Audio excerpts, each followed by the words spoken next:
بسم الله الرحمن الرحيم الحمد لله رب العالمين اللهم صل على سيدنا محمد وعلى آل سيدنا محمد.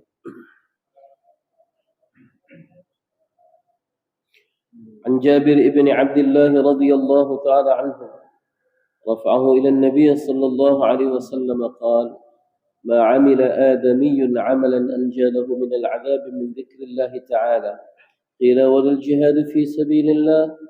قال: ولا الجهاد في سبيل الله إلا أن يضرب بسيفه حتى ينقطع. رواه الطبراني. وفي رواية البخاري عن أبي هريرة رضي الله تعالى عنه قال: قال النبي صلى الله عليه وسلم: يقول الله تعالى: أنا عند ظن عبدي بي وأنا معه إذا ذكرني، وإن ذكرني في نفسه ذكرته في نفسي، وإن ذكرني في ملأ ذكرته في ملأ خير منهم، وإن تقرب إلي شبرا تقربت إليه ذراعا، وإن تقرب إلي ذراعا تقربت إليه باعا، وإن أتاني يمشي أتيته هرولة. رواه البخاري. وفي رواية ابن ماجه باب فضل الذكر عن أبي هريرة رضي الله تعالى عن النبي صلى الله عليه وسلم قال: إن الله عز وجل يقول: أنا مع عبدي إذا هو ذكرني وتحركت بي شفتاه. وفي رواية الترمذي أن رجلا قال: يا رسول الله، إن شرائع الإسلام قد كثرت علي فأخبرني بشيء أتشبث به. قال: لا يزال لسانك رطبا من ذكر الله. Dari Jabir ibni Abdullah radhiyallahu ta'ala anhu, Nabi Agung baginda Rasulullah sallallahu alaihi wasallam telah bersabda, seorang manusia tidak akan bisa beramal dengan sesuatu yang lebih dapat menyelamatkannya dari azab kubur melebihi zikrullah. Seseorang tidak akan bisa beramal dengan sesuatu amal yang lebih dapat menyelamatkannya dari azab kubur melebihi amalan zikrullah. Ada orang bertanya, ya Rasulullah, bagaimana dengan jihad fi sabilillah? Beliau menjawab, bahkan sekalipun dengan jihad fi sabilillah, tetaplah zikrullah adalah amal yang paling menyelamatkan seseorang dari azab kubur. Kecuali di dalam jihadnya ia menebaskan pedangnya sehingga pedangnya patah. Maksudnya itu begitu besar tinggi derajat amalan zikrullah di sisi Allah. Di dalam hadis yang diriwayatkan oleh Al-Imam Al-Bukhari dari Abi Hurairah radhiyallahu ta'ala anhu yang mulia, Nabi Agung baginda Rasulullah sallallahu alaihi wasallam telah bersabda bahwa Allah Subhanahu wa ta'ala telah berfirman. Ini yang disebut dengan hadis qudsi. Firman Allah yang teksnya atau redaksinya itu dari Nabi. Allah Ta'ala berfirman, aku adalah sebagaimana sangkaan hambaku kepadaku. Aku adalah sebagaimana sangkaan hambaku kepadaku. Maksudnya ketetapanku, sikapku kepada seorang hamba, ya sebagaimana sangkaan hambaku itu kepadaku. Dan aku akan senantiasa bersama dengannya selama ia mengingati aku. Ini yang istilah sering disebut dalam tasawuf. Allah Ta'ala ini tidak pernah terpisah dari namanya. Di mana saja kita sebut Allah, di sana Allah bersama dengan kita. Kita ini disebut nama kita oleh seorang yang kita nggak terasa. Tapi ketika Allah Subhanahu wa ta'ala namanya kita sebut, ketika itu Allah Ta'ala bersama dengan kita. Aku senantiasa bersama dengan hambaku selama ia mengingati aku. Jika ia mengingatiku di dalam dirinya, maka aku pun pasti akan mengingatinya di dalam diriku. Jika hambaku mengingati aku di dalam satu majelis, maka aku akan mengingatinya di dalam majelis yang lebih baik dari majelis mereka. Jika ia mendekatiku sejengkal, aku akan mendekatinya sehasta. Jika hambaku mendekatiku sehasta, aku akan mendekatinya sedap. Jika hambaku mendatangiku dengan berjalan, aku akan mendatanginya dengan berlari.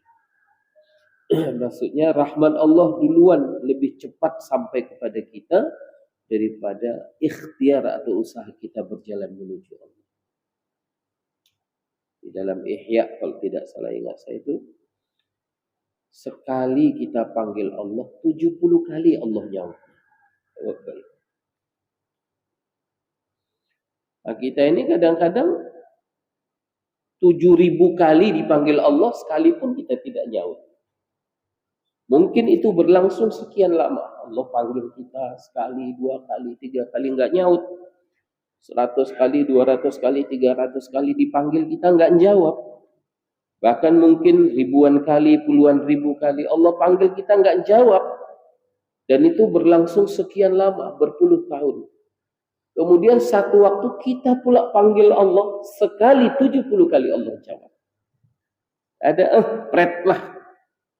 Panggil bertahun-tahun, ku panggil ribuan kali, sekalipun enggak jawab. Sekarang kamu panggil aku. Nah, kalau manusia bagaimana? Agungnya Allah, penyayangnya Allah, penyantunnya Allah, lembutnya Allah. Maka benarlah kata ulama, adalah kesalahan yang paling fatal, kesalahan terbesar dan sangat fatal kalau orang itu kok bisa mencintai yang lain selain Allah, itu kecintaannya kok lebih daripada kecintaannya kepada Allah. Atau bahkan naudzubillah ya, kecintaan kepada makhluk begitu besar sehingga memang enggak ada ruang dalam hatinya itu rasa cinta kepada Allah, itu bencana.